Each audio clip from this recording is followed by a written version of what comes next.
Atiddwa ye Kibubo Jackson omutuuze w'e Kasenge ng'okuttibwa abadde akyamyeko ebbali w'ekkubo okugula kasooli bw'abadde adda ewaka olwo asikali n'amukuba essasi.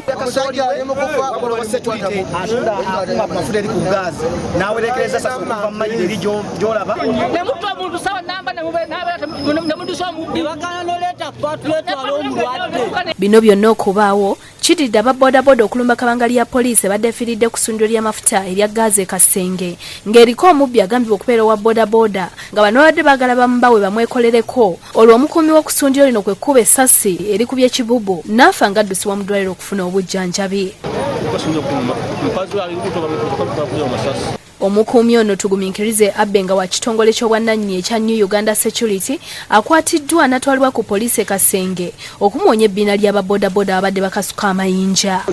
Mu kwewozaako tugumiikirize agambye nti okufulumya essasi abadde agezaako okugumbulula ababodaboda abadde balumbye essundiro ly'amafuta ly'abadde akuuma nga badde bakozesa amaanyi mangi omuli n'okukasukira abasirikale amayinja nga kati abadde talaba kyadda kukkola. Ababoda abasitejawo ne bagamba katugenda tukimabala ababoda tuweere mpaka tukuwa poliisi ontumanya basituli kwatwana amasasi kati tukiwulira nimbulira ku munange kati tugateeka mu kyemba kateeka mu kyemba bali ne badduka ne baleeta abalala kati okuwera ne batandika kukasuka amayinja ne batwetoloola kati okusika satigedi n'alabye enkugumu.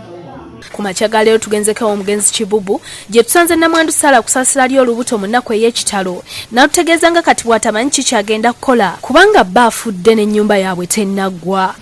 Ekikolwa kye wandisabye poliisi ekole.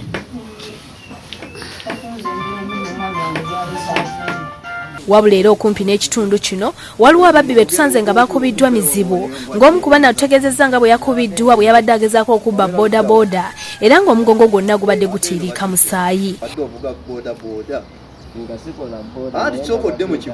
Omulala asangiddwa nga yasuuliddwa ku mabbali g'ekkubo ng'ono ategeezezza nga poliisi bwe yamukubye kyokka oluvannyuma ne kizuulwa nti ono abadde y'omu ku babbi ababadde bamenya ennyumba z'abantu mu budde obw'ekiro. DPC w'ensangi Ochen Austin asabye abantu bonna okwewala okutwalira amateeka mu ngalo wabula balinde poliisi ekole ogwayo. We need more information, we need evidence that we can combine the evidence together and prosecute the substance. Abdu Muwonge yakusakidde eggulire lino ku Lwabukedde TV.